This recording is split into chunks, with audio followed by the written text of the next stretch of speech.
that give us time and gonna be share the knowledge for us too. I hope that you, the student, will like have a new knowledge about the long-term auditing. Yeah. Okay. Even me myself. Yeah. Start I teaching in Universitas Muhammadiyah Yogyakarta. I never teach in auditing because someone who teach in auditing should be have a practice in audit in auditor. Yeah, so that's I think that's the better practice. Yeah, should be practicing audit as an auditor, and so it can teach you really practical in auditing. Okay, I think I'm gonna share the share screen. Yeah, but I'm gonna be introduce the speakers for today. Our visiting professor for auditing. Okay, good morning, Dr. Amirul, Hafiz. Good morning. Assalamualaikum. How are you? Good, thanks. How is Malaysia now? It's great. Our COVID situation getting better and better. Yeah, Alhamdulillah. Alhamdulillah. Yes. Yeah. How about Indonesia? I think that we nearly finished to second vaccine for all the civil Indonesian civil, and I think that that's gonna be better. Some school already doing offline. Our primary school and then intermediate school and high school is already doing offline, but for the university students, most of them, I think, still doing online.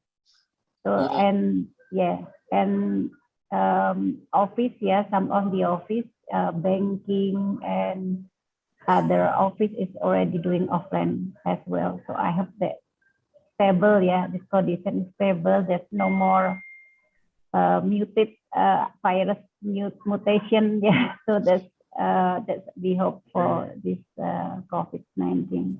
Alhamdulillah. Yeah, Alhamdulillah. Yeah, so we can travel again to Malaysia.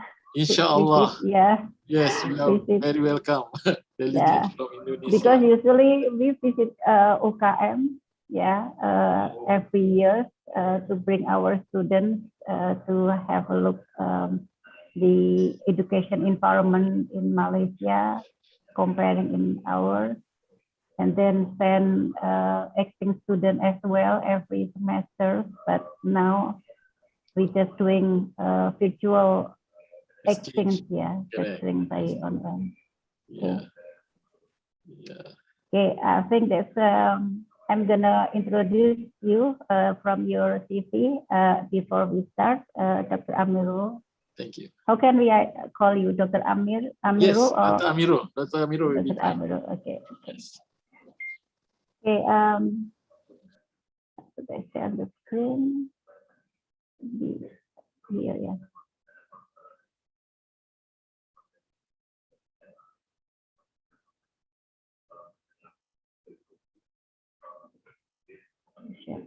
Sorry.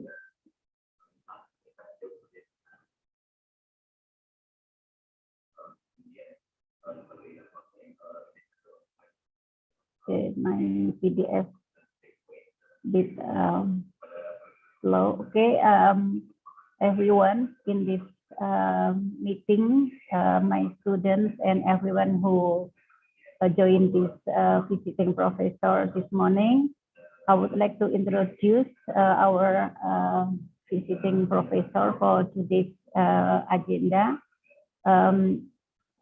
His name is Dr. Amirul Hafiz Muhammad Nasir, and got CA, SCCA, and he's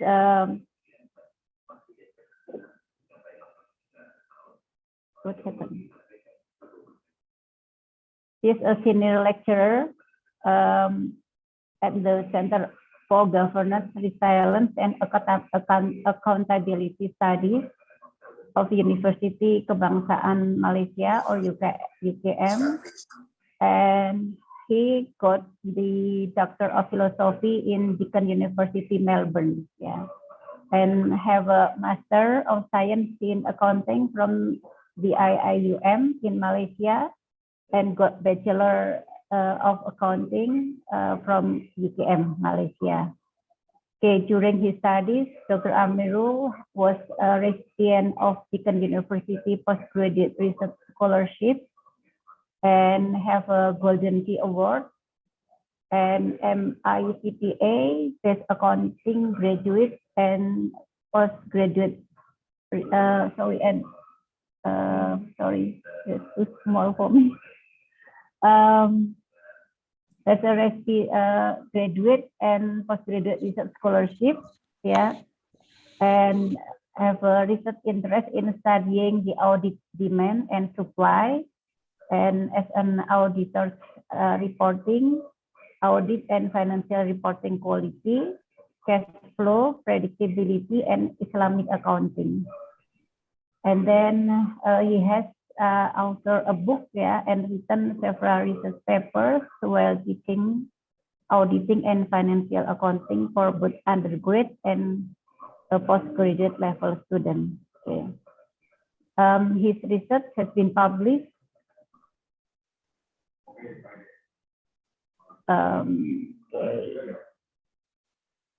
Maybe this is quite a bit detailed. Yes, okay. Okay, until now he's still in teaching UKM, and be a financial. Okay, I'm sorry, I can. This is among the subject that I teach. Auditing. Yeah, that's a subject. Okay, and until now is still in the 28 until current year. He's teaching in University Kebangsaan Malaysia, and 26 until 28 is as a corporate financier and Sime Derby Berhad, Kuala Lumpur, as a group strategy and corporate finance department. And 24 until 26 as a internal auditor in Tractor Malaysia Berhad, Puchong. Yes. Okay, I think that's it. About his CV, it's gonna be too long because there's so many experience of him. And then I think that's better listen to him about what's about the auditing assurance in long-term investment. Okay, I'm sorry. I think that's the time is for you, Dr. Amirul Hafiz. So thank you. That's for me. Thank you so much, Dr. Arumindasari. Assalamualaikum warahmatullahi wabarakatuh, all the students, all the audience. Thank you for the kind introduction. Okay, let me share my screen because I was told that then I'm going to conduct a lecture today on auditing subject, one of the auditing topics. Can you hear me? Okay.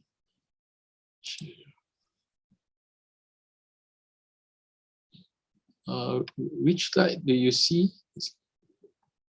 I know because I have two set of slides here.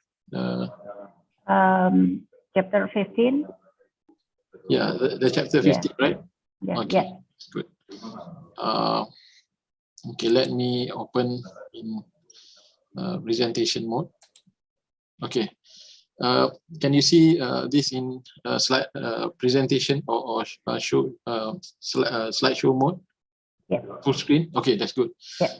Okay. I know that from the discussion earlier with Madam Fitri, I know that University Muhammadiyah, the accounting department, especially on the auditing class, use this book. So we here also use Messiah book. So I think it's better for us to refer to this book.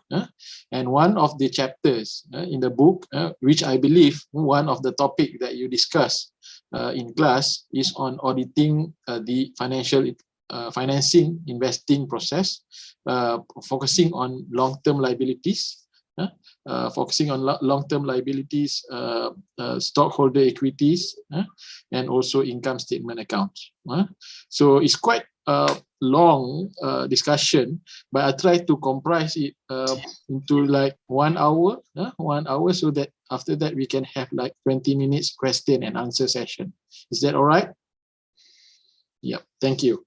Thank you for your response. Okay, let's just focus one by one first. First, we want to focus on the auditing of long-term debt. Auditing of long-term debts. You know, okay, what do I mean by long-term debts for students? Long-term debt includes your payables, like notes payable. I'm sorry for that. Sometimes when I write very fast, it's like that. It's happened like that. So it's like notes payables. It's like your bond. What else? It's like your lease, especially for your capitalized lease, your financing lease, capitalized lease, and your other long-term debts as well. Our focus is on notes and bonds here. Okay. So what are the consideration that auditor must take into account? So here we want to assure that the amount shown, in the balance sheet for various long-term debt are not materially misstated. And we also know that in long-term debt, we have the portion of interest expenses.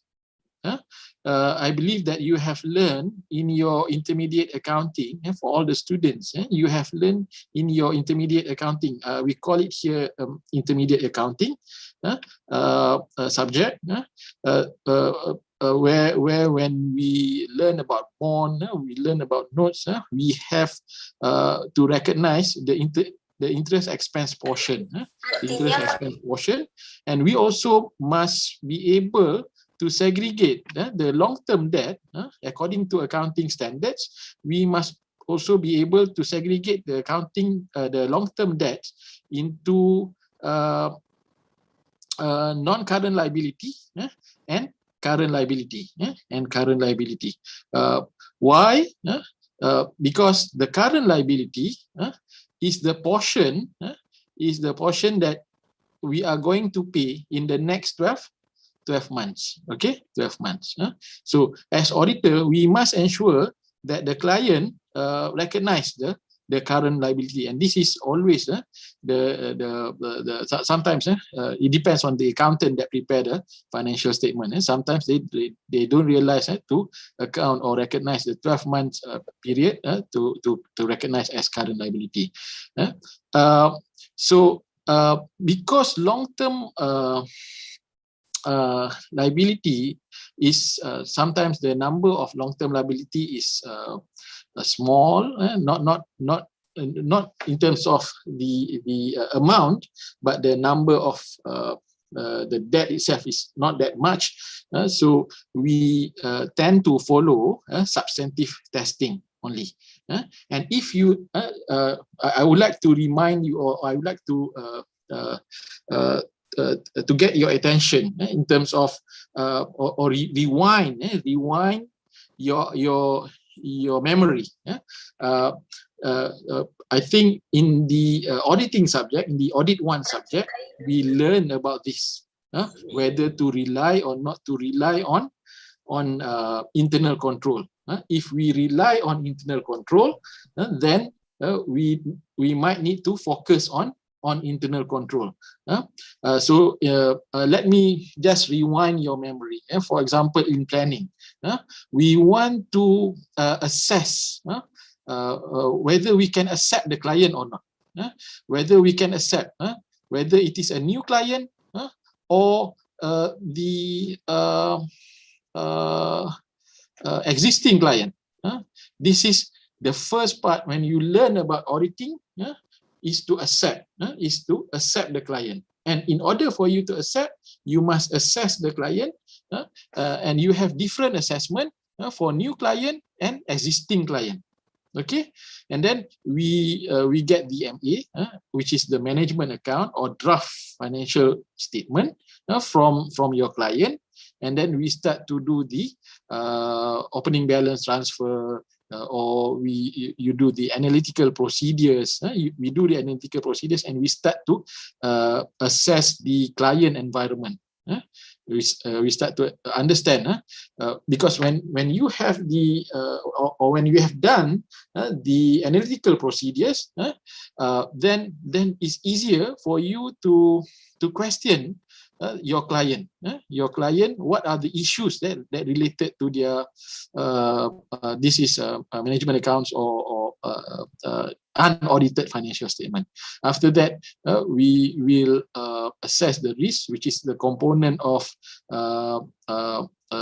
audit risk, or inherent risk,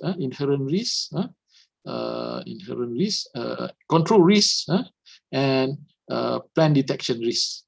So this is like a model of where you times audit credit risk, the model of audit risk. But today we are not going to talk about this. We are going to talk about the substantive test, this part. So other than that, after this you get to decide what is the materiality level. And you know that materiality level can be split into two, which is overall level and according to the standard, and performance level.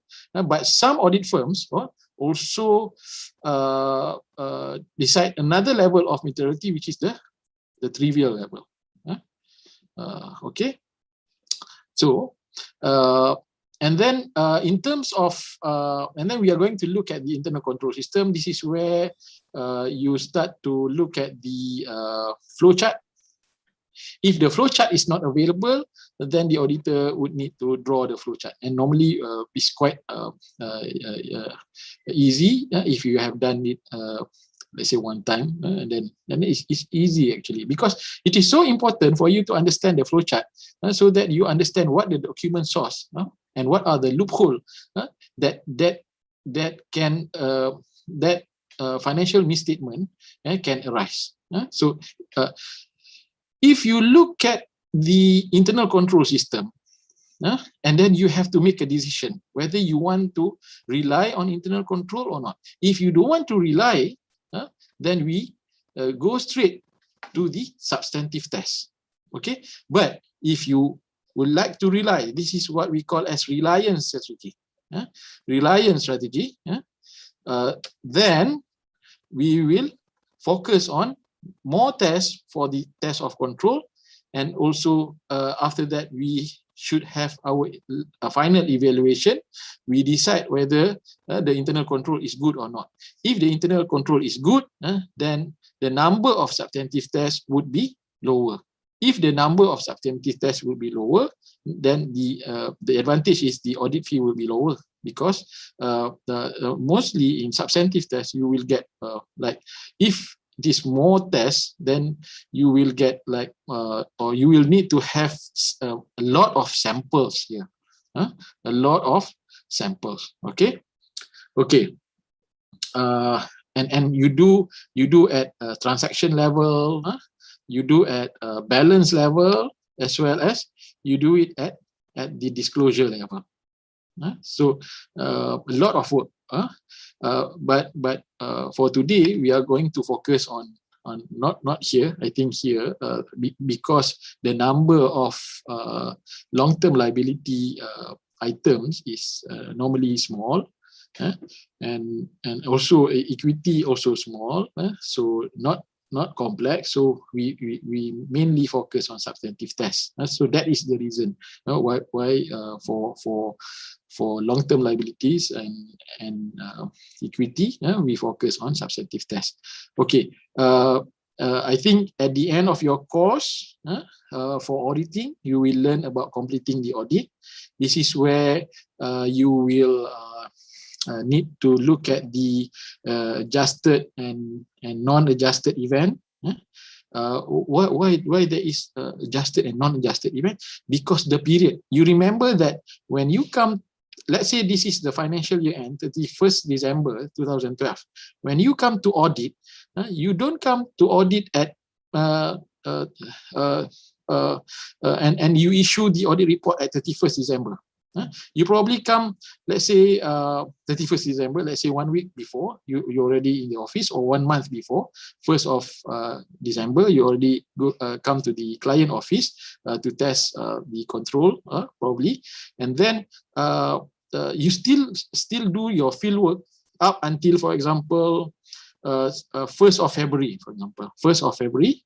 And then you have like, this is the end of field work, and you issue your audit report, for example. Audit report, and then from the audit report date to the AGM, when you distribute the financial statement, this is, for example, like 14th of February. So this is the subsequent event. These all are considered, not this one. This is all the subsequent event. Subsequent event, and subsequent event will have adjusted and non-adjusted event. Non-adjusted event, and you need to consider your contingent liability as well. Contingent liability, and also your commitment, your capital commitment, for example, if you have. Okay, and then after that, we will issue the audit report. The audit report, you need to focus on the opinion, the 4 opinion that you have, and the other one is the key audit matters, or in the US we call it as critical audit matters. So audit opinion, later you need to understand how we are going to give like unqualified, qualified report, disclaimer, and also adverse report. Adverse report. So that's basically the whole work of audit, in brief. Okay. But for us, we focus on, for now, for this class, for this lecture, we focus on the long-term debt. That's one item, and what are and how we are going to conduct the audit of long-term debt. So we normally, just now I mentioned to you about risk, right? We normally assess the risk for long-term debt as low to moderate. Why? Why? Because the volume of transaction, as I said, low, and the accounting is not so complex.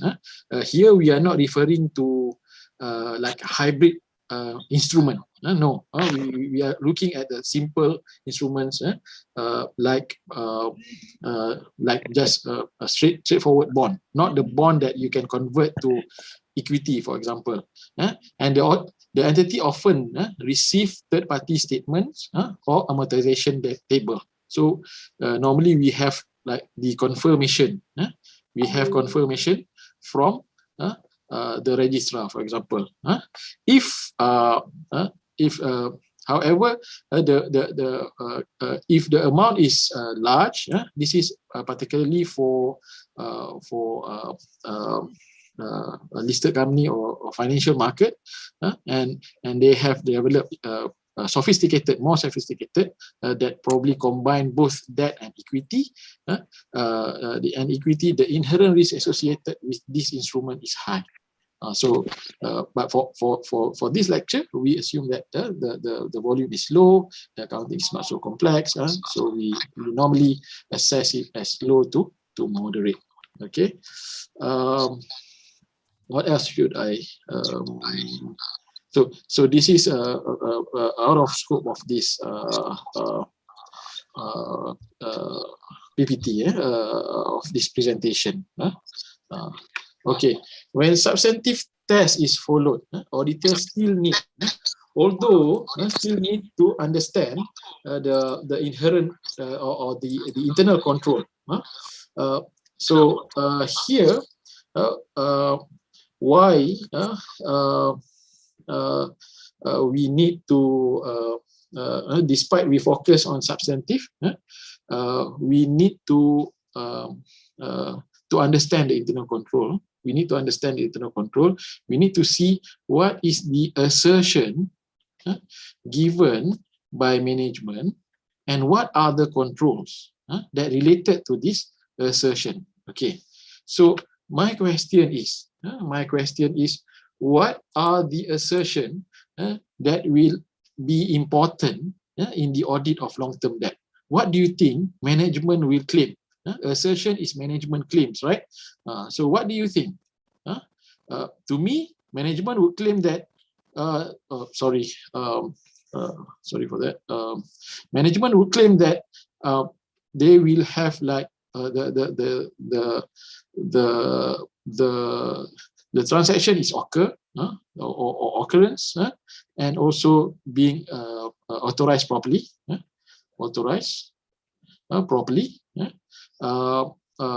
means that you have like proper person in charge that authorized, and we have like agreement to support it, so it is really occurred. Number two, management also claims that all the long-term debt is completely recorded for completeness. So we need to look at the detail of long-term transaction. That long-term transaction, we need to see what is how long is the debt, how long in terms of time, and also we want to see in terms of is there any time, and then is there any advance payment? Okay. What else? Number three is the valuation. Valuation. Okay, valuation. Whether we have sorry for this. I'm not so sure why my normally it doesn't happen like this. The pen. So the valuation. What is the discount rate? Discount rate that we are going to use, the transaction cost that involve, probably the underwriter, the legal expenses, and then the disclosure or the classification. So do we have like proper classification? Do we recognize the disclosure for RPT, for example? Disclosure for debt covenant, if that is related to your long-term debt. So what is the covenant, for example? So this need to be disclosed. Okay, this is the detail of the assertion and the control that we expect to have. For example, here occurrence and authorization. All documentation must be properly authorized. You have the limit of authority that board of director approve. You know that three important documents in a company, which is your one is limit of authority, SOP, and what is code of ethics. Code of ethics. Any significant debt commitment should be approved by board. So board must approve. Who have been maybe or by executive who have been delegated this authority. For example, maybe the board have established a finance committee, for example. So this committee can approve the transaction. When entity has proper control for issuing that transaction, it is generally easy for auditor to test those transactions in terms of occurrence and authorization at the end of the period. Okay. Secondly, is about completeness, the detail of completeness. So entity should maintain subsidiary ledger. This ledger should be based on the agreement, based on the information of the agreement. We have like a few loans, for example. So you have to monitor how much is the accrued interest, for example, for the next or for that current period. Sometimes your client might not be recognizing that, and then these subsidiary ledgers must tie with the general ledger. The debt amount recorded in subsidiary ledger should be reconciled to the GL. GL, and then your GL, you must refer to your MA and see whether it's consistent. Don't be surprised sometimes when you audit, you find inconsistency. Then easy. You have to query your clients' accountants in terms of that. Okay. Next one is valuation. Valuation. So valuation, notes and bonds are recorded at their face value less any amortized discount or plus any unamortized premium. The effective interest rate. I believe that you have learned this in your intermediate accounting. The effective interest rate or the market rate is used to amortize discount and premiums. So you need to consider other costs as well, whether to include in your bonds or notes or long-term loans. For example, the cost of legal and the cost of underwriter, for example. So you need to consider those costs as well. Underwriter, okay. And then fourth one is classification, the disclosure classification that I mentioned to you just now. Control should ensure that notes and bonds are properly classified in the financial statement. The major issue is that control are in place to ensure that the portion of long-term debt that is due in the next year is properly classified as short-term liability.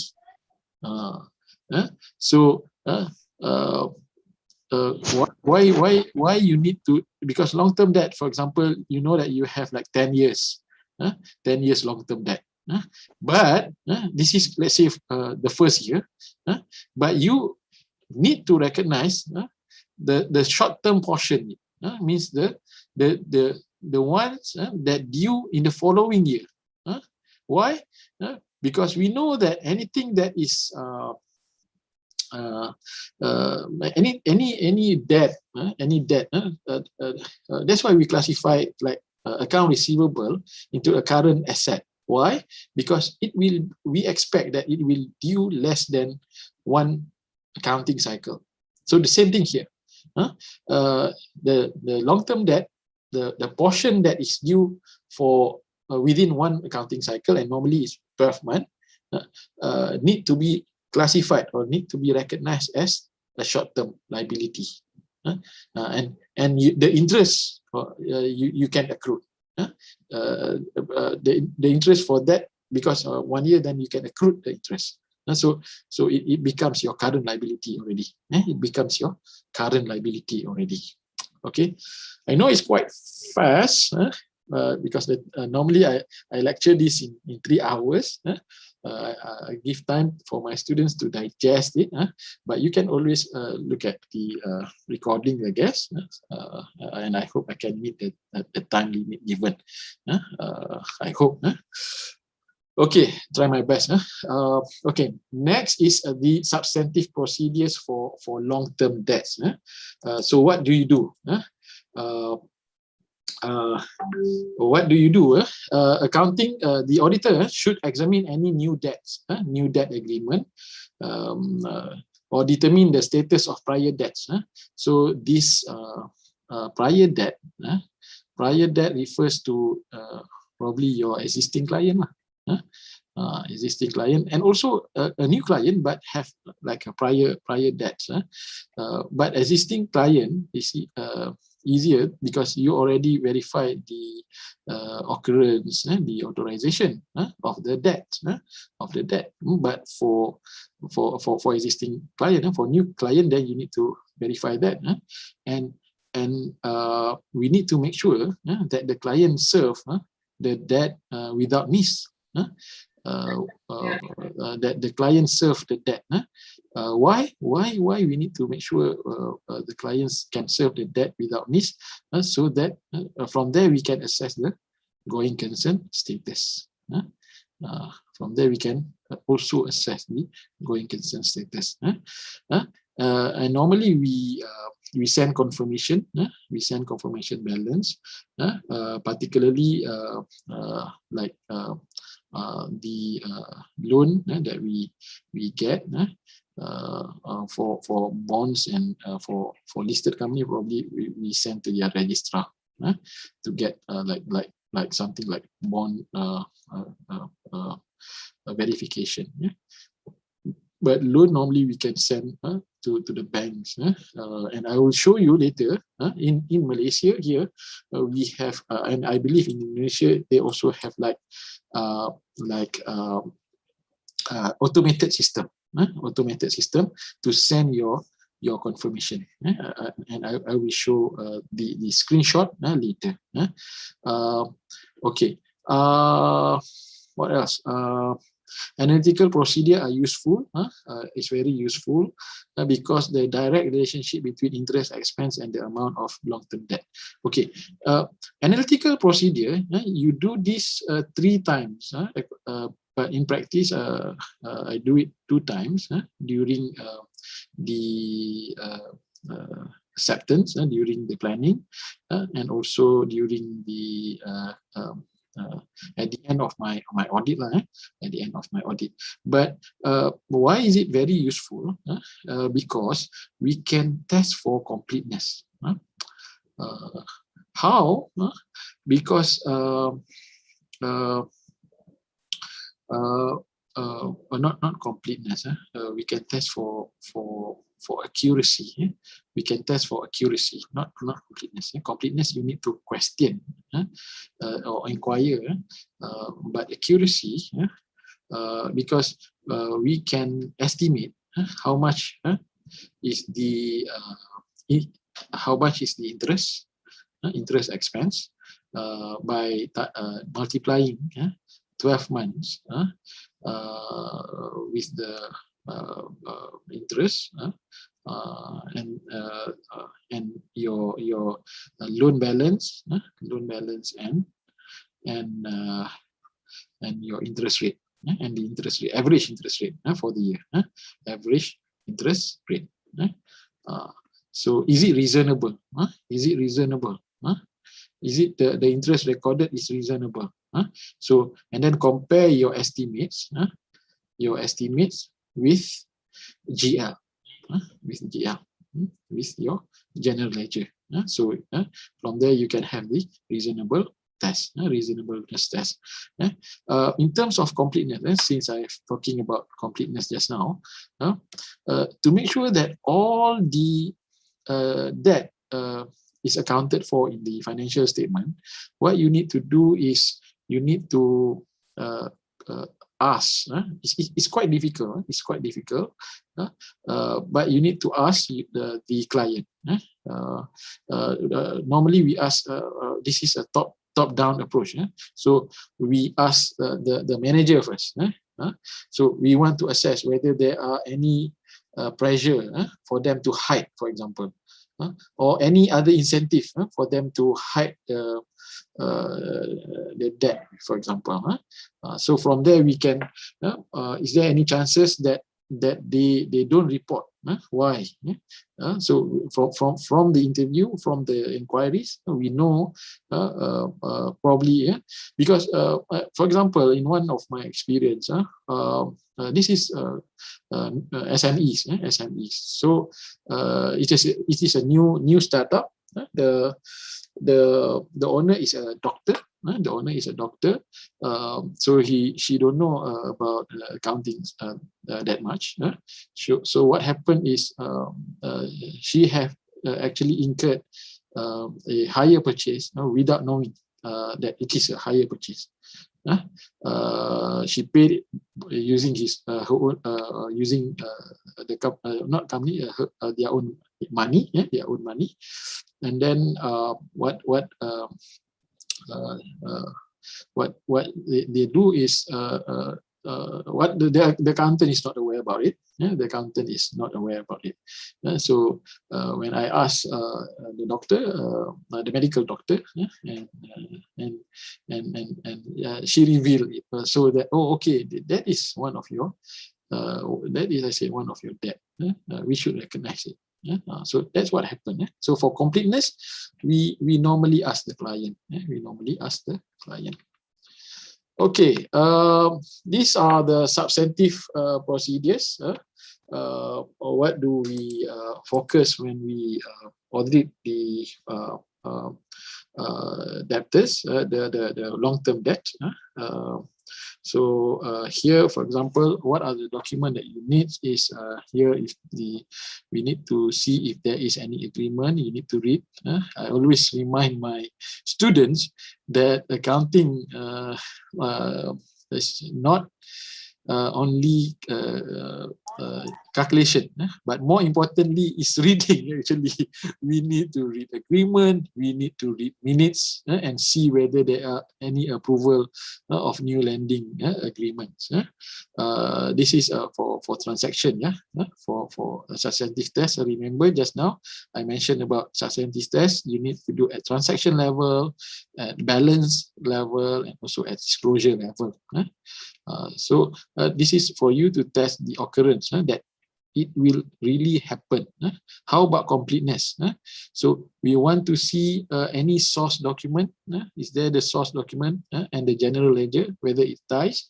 We want to see the interest expenses. Normally they will provide us with schedule.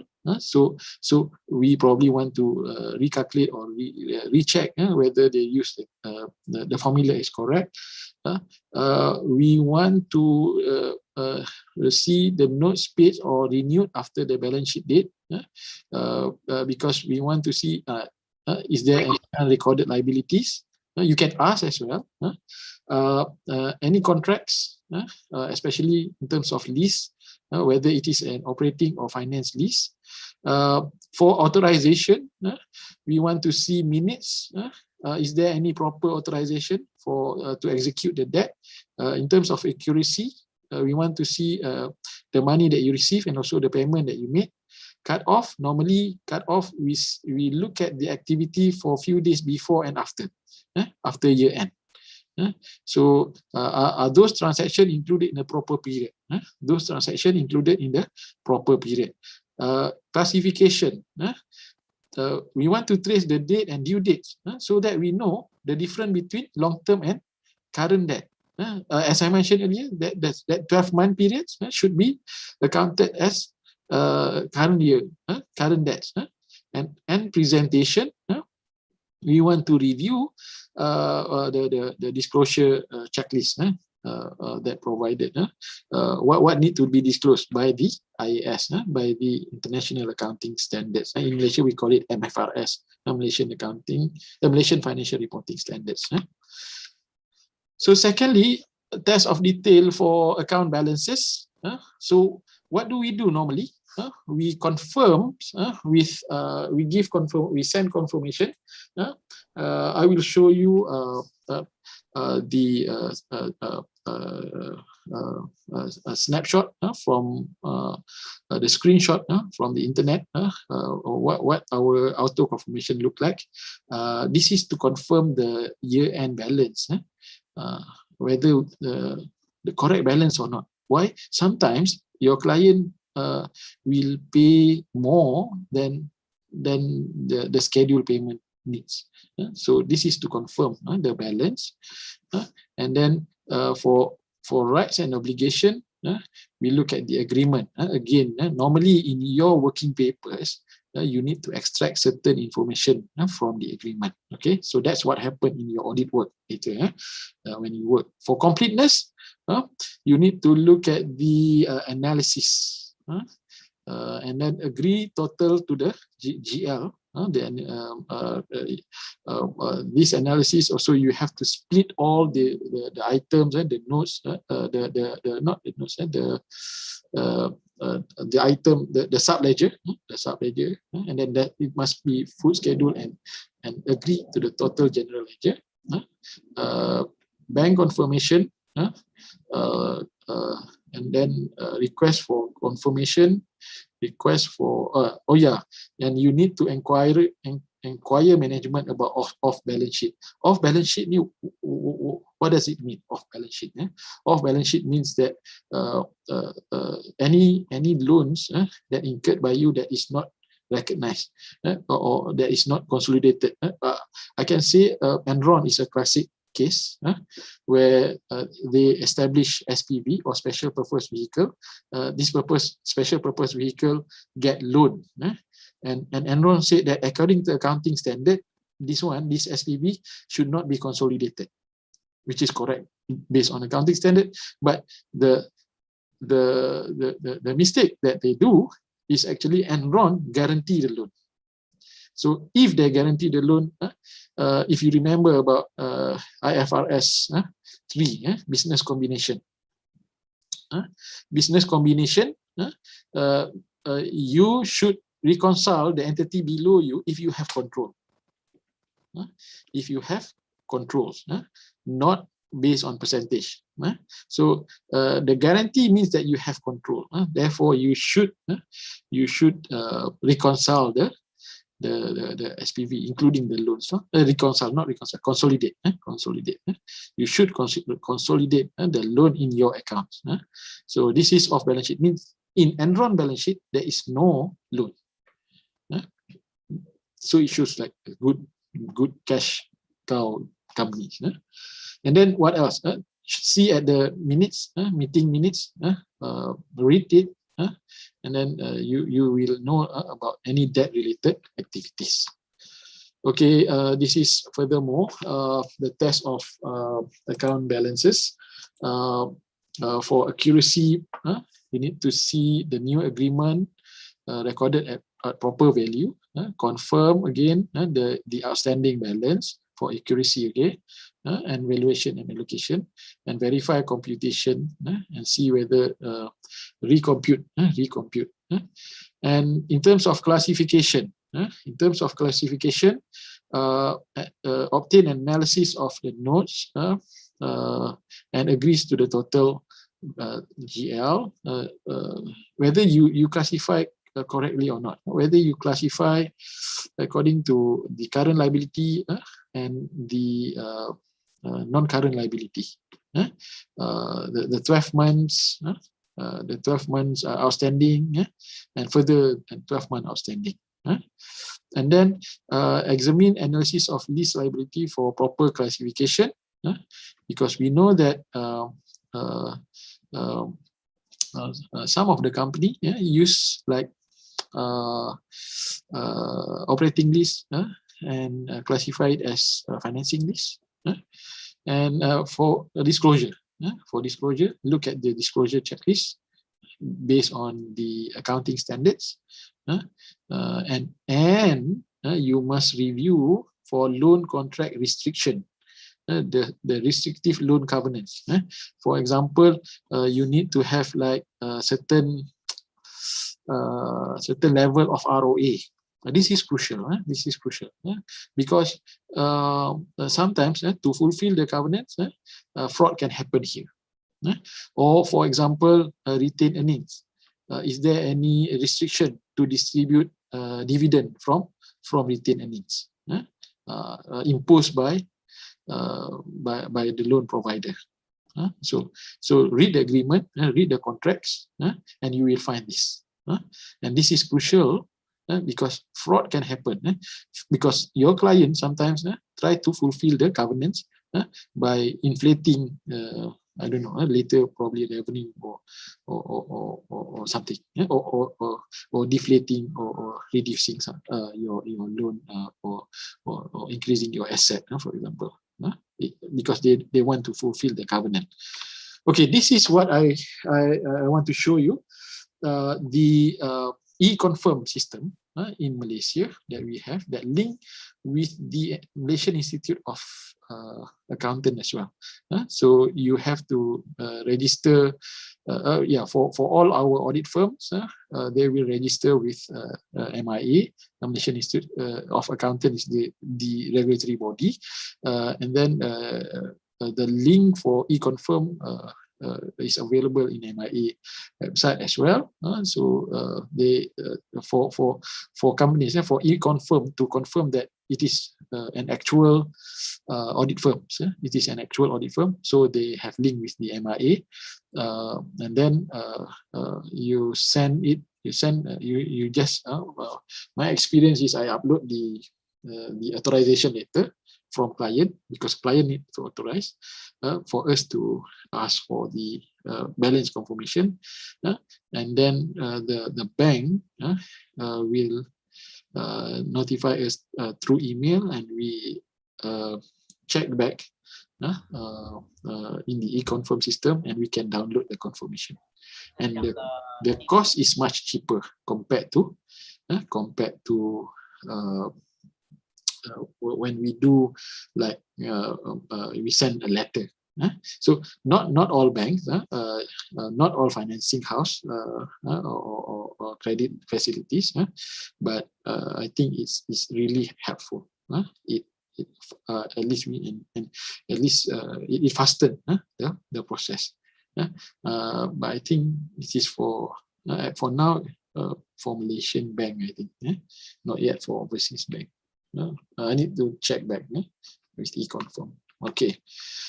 Okay, that's about it. That's about the auditing the loan or long-term debts, long-term liability. Now we are going to look at the auditing of stockholders' equity. So the transaction that we are looking at, or that is important for us, is the issuance of stock, including transactions such as sale of stock for cash, exchange of stock for asset, which is a bit complex, services and convertible debt, and issuance of stock in stock splits, or another one is share consolidation.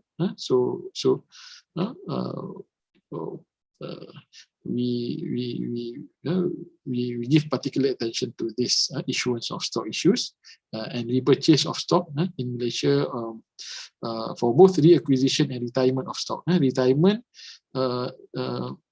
we have to hit the or use the retained earnings. If you remember in your accounting subjects, you have to use retained earnings to retire the stocks. Stocks. Why we call stocks? Stocks is the term that used in the US. In the UK, we call it as shares. In Malaysia, we normally call it as shares as well. Shareholders. So stockholders normally a term that used in US. Repurchase of stock. If we reacquire the stock, this is what we call as treasury stock or treasury shares. Treasury shares, and we can use that treasury shares to sell it back or use it as resource, employment share option schemes. Okay, what else?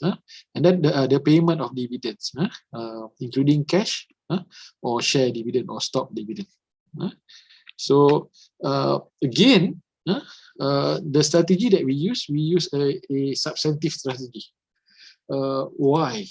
Why we use substantive strategy? Again, it is because the number of transactions usually not that many. It's small, and the value normally large.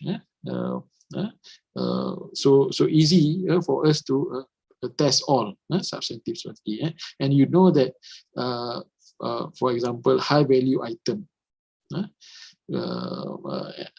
if you have learned about sampling, high value item, for example, we test them all. We test them all. If you learn about sampling, anything that is beyond your performance materiality, we test them all. I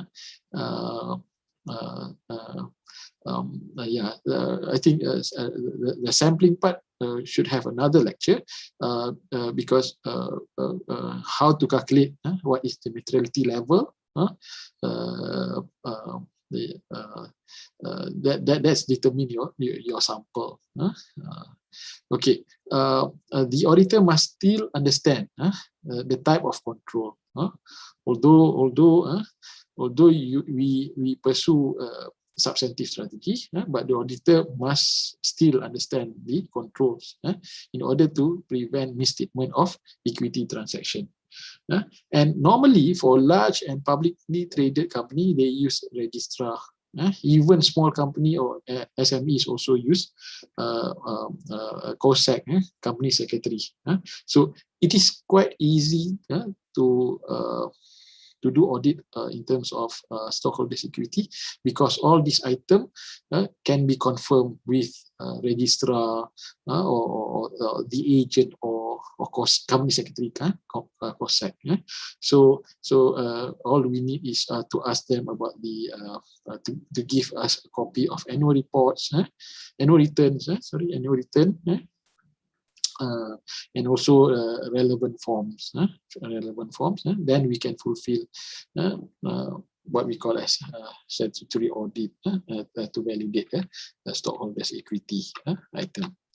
Okay, so during these are among the assertion. Again, we based on the assertion that claimed by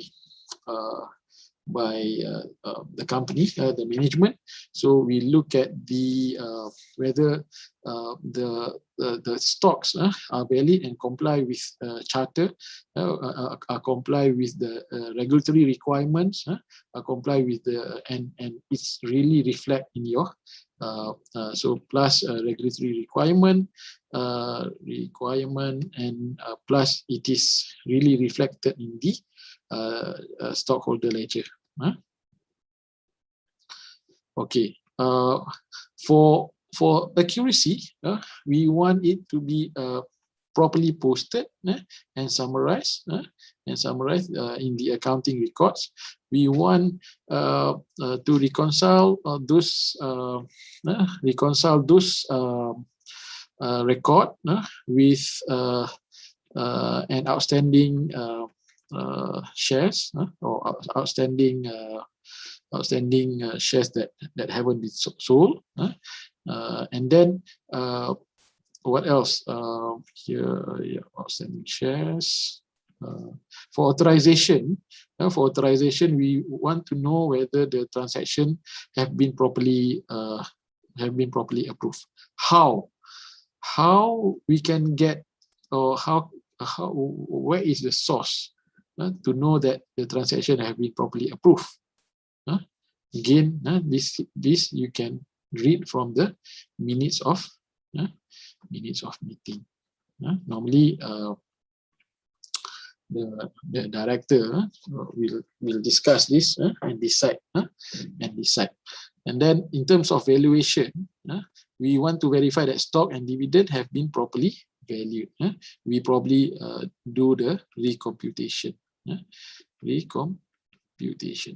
Okay, of that dividend. Okay, this is among the control that we expect to have.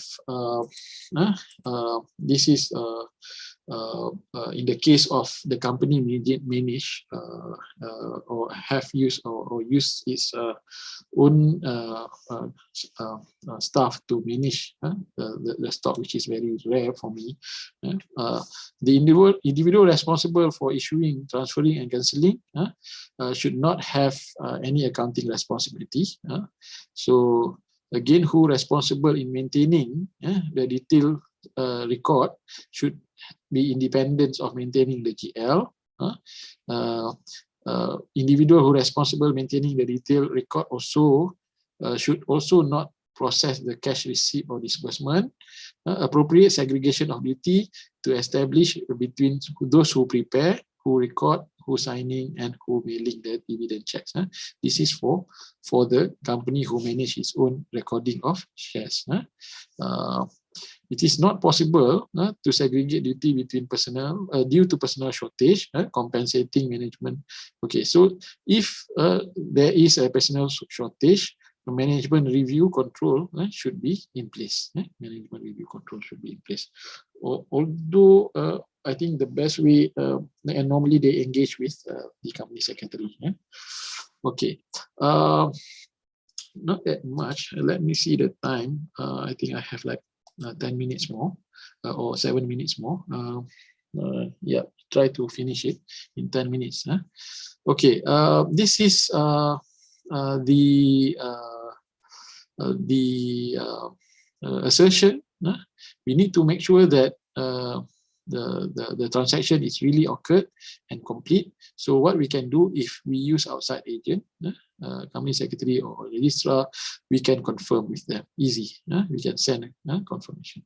But if the outside agent are not used, there's a lot more work to do. We need to trace the transfer of shares and the stock register. With the stock register, we need to put the shares outstanding and agree them to the total share of outstanding in the GL. We need to look at any if you have or ask them if they have any cancelled shares or stocks. We need to inspect any unissued shares. Okay, in terms of valuation, when stock is issued for cash, valuation is straightforward. The proceeds from sales are normally traced to cash receipt. You know that cash receipt, you will get the cash. You will get the cash from the proceed of issuance of shares. The only thing is when stock is exchanged for property or for land, for example, it will be much more complex. And for land, for example, let's say if you refer to IAS 16, IAS 16 on PPE, IAS 16 on PPE, because this is related to PPE as well. So what you need to record, the land should be recorded as per land should be recorded as per the fair value of the asset, fair value of the shares. Land should be recorded at fair value of shares. But how to get the fair value of shares? This is another exercise which is quite complex because, for example, it is an SME. So how do you get the fair value of shares? Okay. The stock dividend may also create complex auditing issues. Must recompute the stock dividend, and the more important thing is to recompute the stock dividend and trace the entries with GL. Make sure they capture it. Okay, for completeness,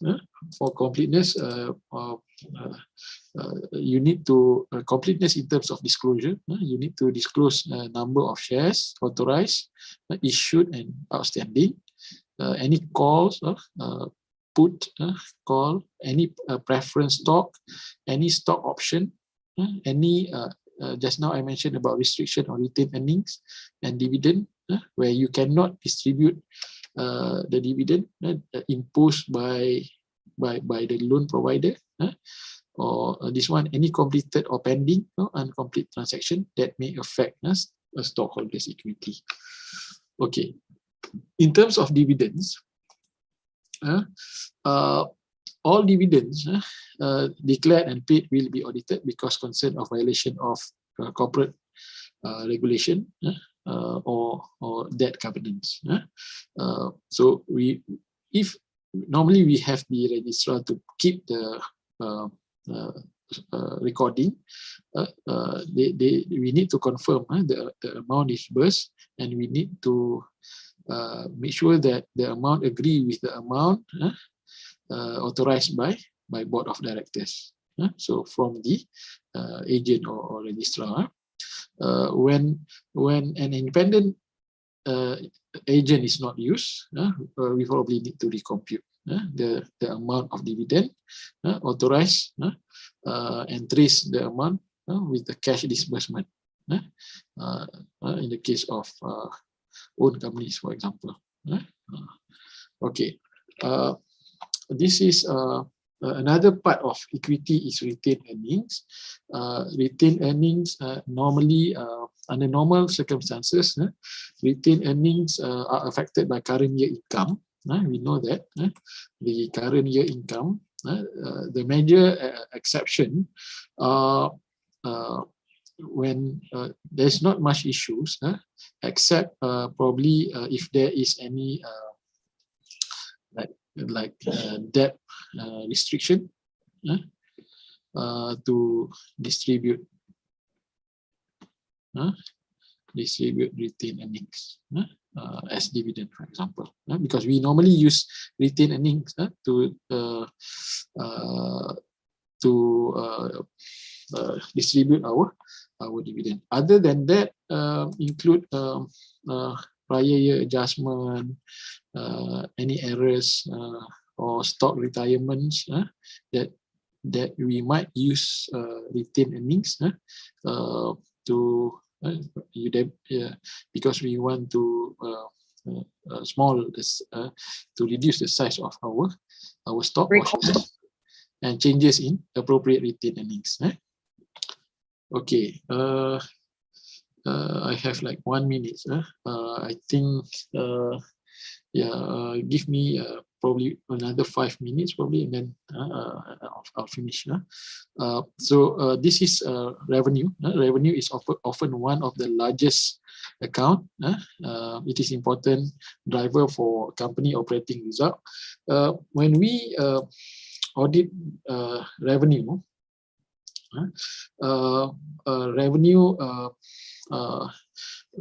some of the revenue item is complex, especially related to IFRS 15 on construction contracts, and also the rest, because revenue is very crucial.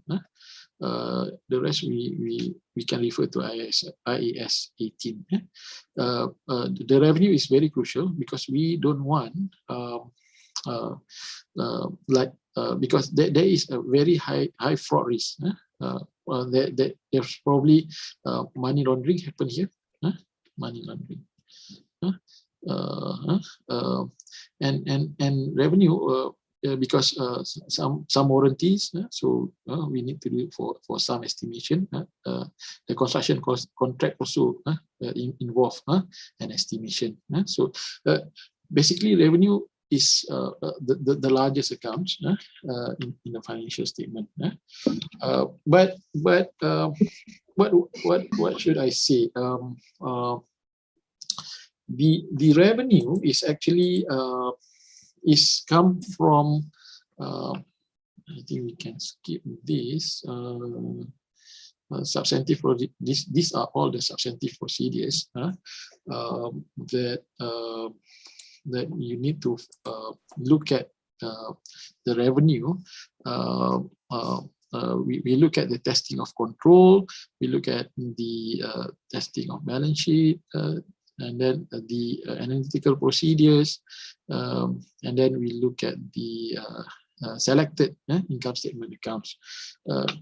Why selected? Because somehow in revenue or in income statement audit is you have already covered it when you do the statement of financial position or soft P audit, by the balance sheet audit, because revenue process involve your sales, involve your receivable, and then your provision for doubtful debt or debt that you want to write off, and also sales return. And normally we test this and we test this in the audit work. The thing is more sample takes for this because the revenue is very large. For purchasing, probably we already refer or already cover it under inventory as well. PPE and payable. But somehow we also look at the some of the like SMEs, they wrongly classify items in the cost of sale. they also include other expenses. And we know that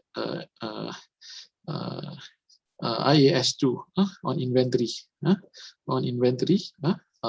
So sometimes they exclude the item. For example, they exclude the item of damage, the inventory damage, for example. So they exclude it. They exclude it, but it should be included according to IAS2. Okay. This is what I say. Both are related, the balance sheet item and the income statement. So normally already audited during your balance sheet account. For example, account receivable. When you do the account receivable, you already cover bad debts. Receivable, interest, you already cover the interest. You can validate the interest item. Depreciation, prepaid, insurance expenses, long-term debt, interest expenses. Other items such as marketing, probably you need to look, rental paid, what else? Utilities, cost of sale, and miscellaneous income. Probably you want to audit. You want to audit them. Okay, substantive use may be made of analytical procedures in the revenue item. We look at the common size of in terms of analytical procedures. What we look at the common size. What is the common size of revenue? The percentage increase current year and previous year, the trends and ratio. Why? Because we expect probably in average like 30% increase in profit margin. More than that, we start to worry because we worried of one of it is money laundering activities. Okay. And finally, I guess the other selected account balances that we want to validate. Auditor may wish to examine key revenue and expenses account in some detail. Usually the auditor verifies the transaction in the account by examining the supporting documents. So we look at the invoices, we look at the delivery orders to verify this, to verify details in the revenue and the expense accounts.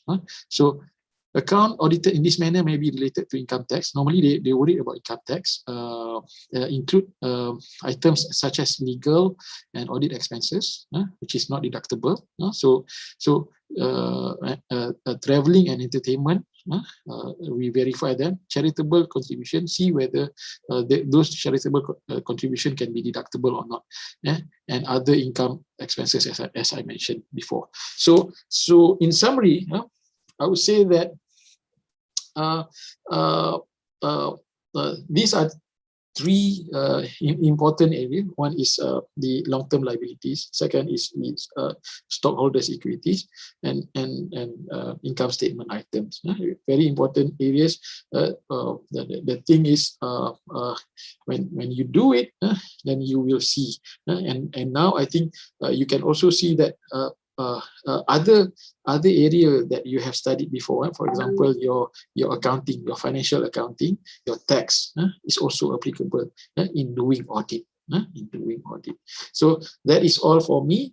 If I think, sorry for taking extra time, and I welcome a question and answer session. Thank you so much, and back to you, Dr. Arum Indrasari. Yeah, Dr. Amirul, it's interesting about the auditing of long-term debt, stock, equity, and income statement. Yeah. Yes. I'm myself just teaching financial accounting so far in Universitas Muhammadiyah Yogyakarta, and I think that when I teach about the financial accounting, is auditor, part of the auditor work as well. Yeah, they have to expert in calculate the long-term debt, interest expense, and about the treasury stock and something and so on. Yeah. Yes. Yeah. That's I think that's good as well. Like, when I asked some of my students, some of them interested as well to be as an auditor.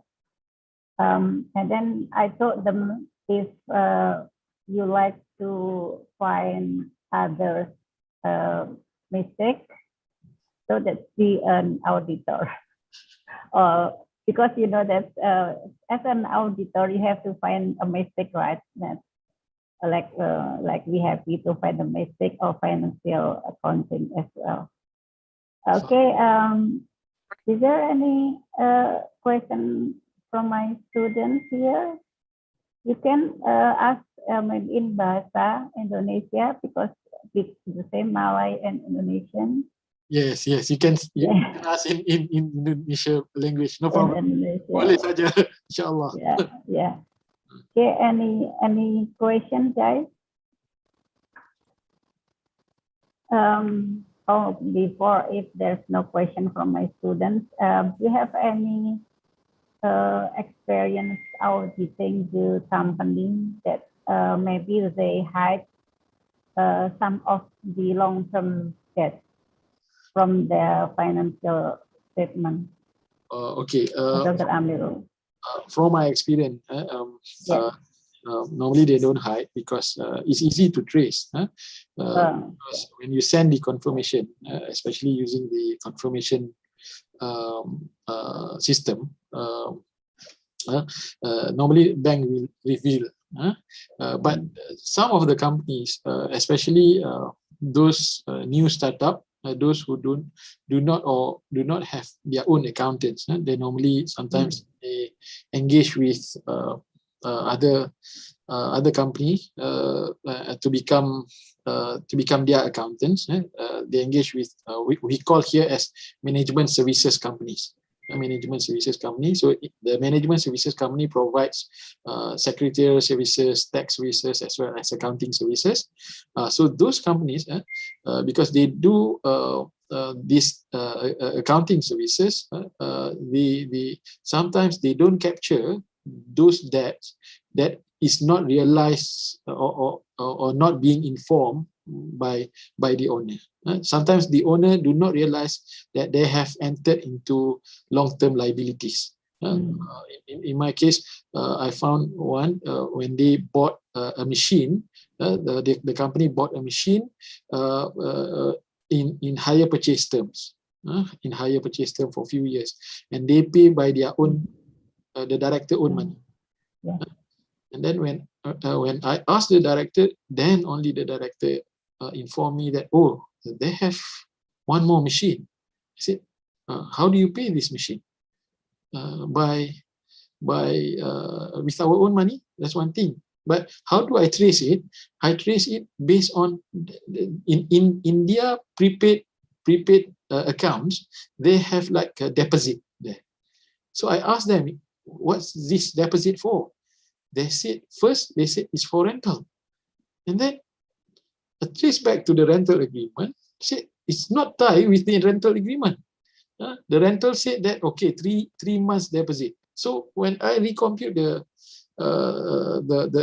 3 months deposit, it's not equal. Plus water and electricity, it's not equal to the deposit that they allocated in the deposit account, in the prepaid deposit account.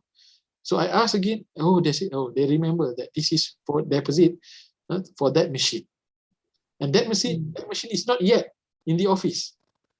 So I said, you already entered an agreement. So from there, okay, then we have to take into account this is part of your long-term liabilities. I hope that answers the question. Yeah, that's because of the owner of the company doesn't know about whether this is the long-term debt or not. Yeah, they think that just using their own money Yeah, So that's one thing. And the other thing is, I think that is for the next year. Okay. Yeah. Yeah, for students, auditing is, I know it's hard work in Malaysia. Malaysia as well. Yeah, in other parts of the world as well. But you will gain a lot of experience. It will make you a better accountant, a better if you have those experience. But you need to have like a good mentor that teach you. To me, I think I'm blessed with a very, very good mentor that teach me. Yeah. Yeah. Okay, Dr. Amirul, just one question from our students. They ask about dalam mengaudit beban penyusutan, depreciation expense, pertimbangan utama apa yang harus diingat oleh auditor? Okay, thank you so much for that question. And thank you for translating it. Beban penyusutan. Beban penyusutan, yes. Is it a depreciation expense or depreciation? Okay, in terms of depreciation, you go back to I believe that Indonesia you use IAS as well, right? Yes. IFRS, right? Okay, so refer back to IAS 16, 16. In Malaysia we call it MFRS 116. So we put 1 to indicate that it is IAS. So IAS 16, refer to IAS 16. IAS 16 is on PPE, property, plant and equipment.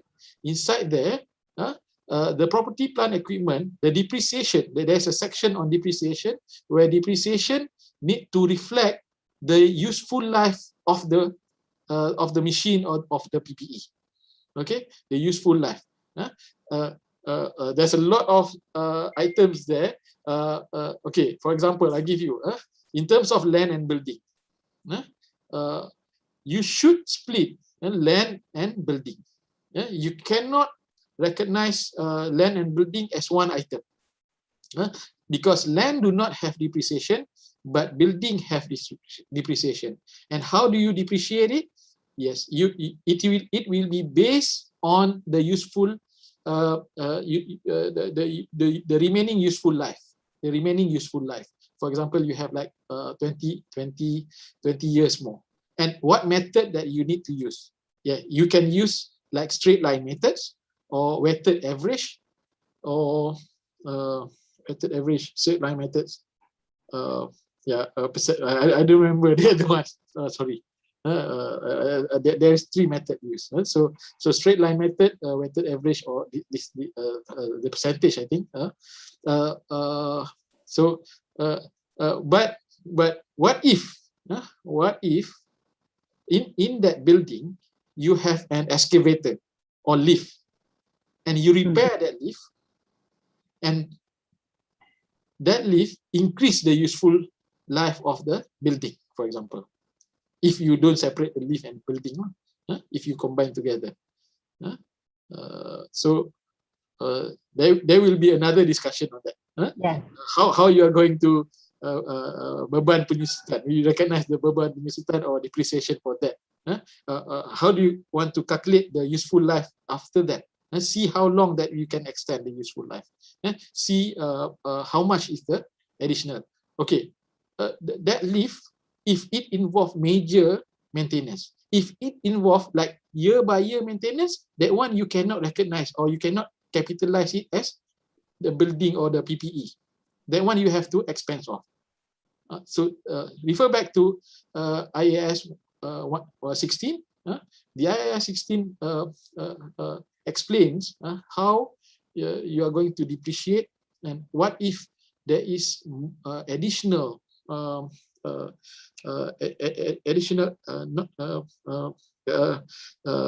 capitalized, for example, maintenance, or for example, if cars, you protect the car with like anti-rust, that it will prolong the useful life of the cars. So that one you can capitalize, and then you have to depreciate according to the new useful life It's in intermediate accounting, yeah. yes. The theory. Yes, the theory, correct. Yes, yes, intermediate accounting. I also teach. Basically, my focus is on auditing, both audit and advanced audit.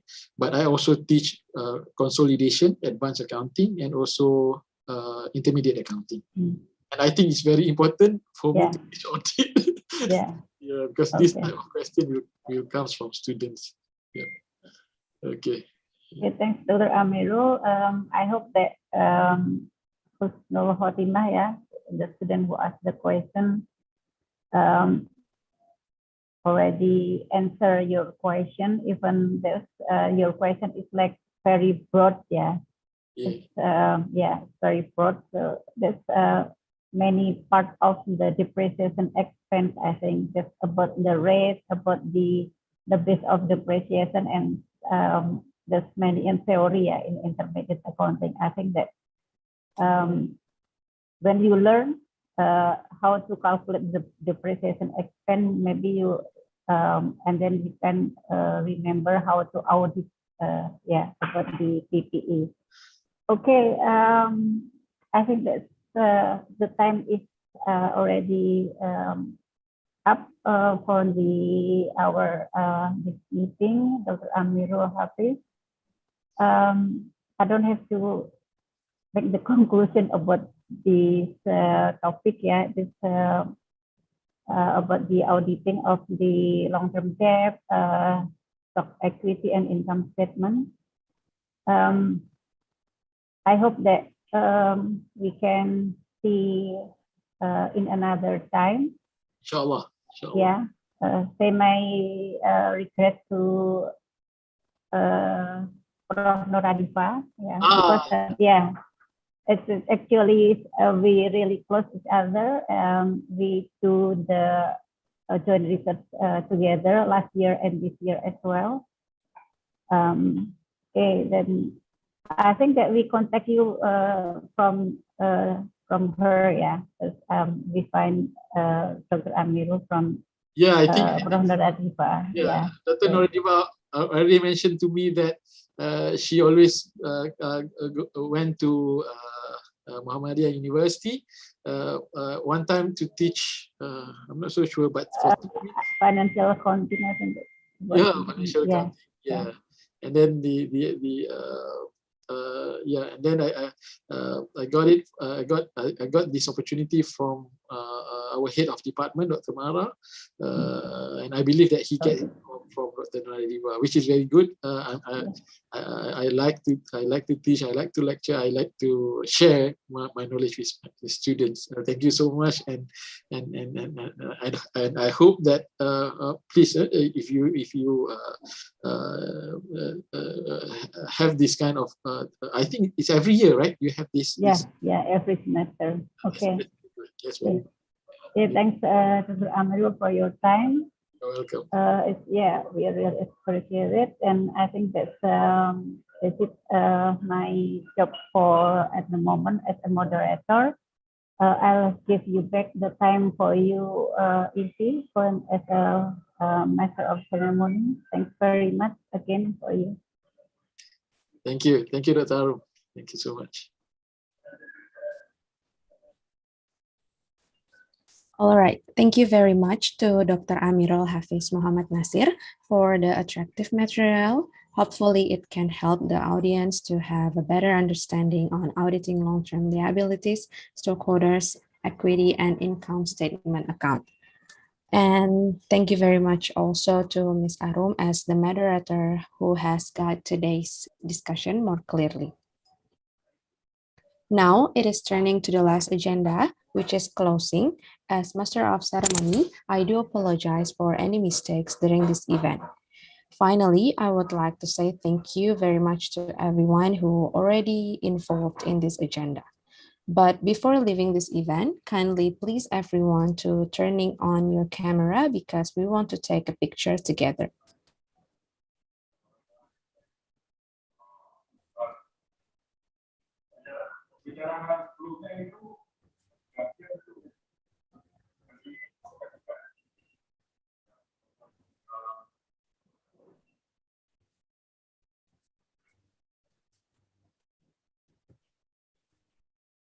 All right, if everyone is ready, I will count to 3. 1, 2, 3. Okay, once more. 1, 2, 3.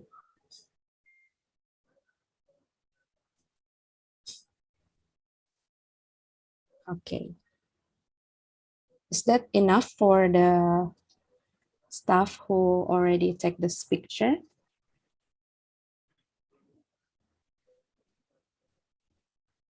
Okay.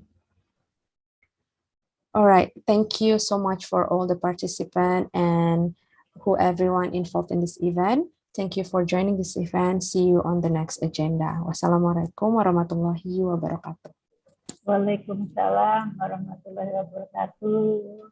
Thank you, Dr. Amirul. See you sometimes again, maybe online or offline. Thank you, inshallah. Thank you. Bye. Assalamualaikum. Ya, baik. Waalaikumsalam. Waalaikumsalam. Bye.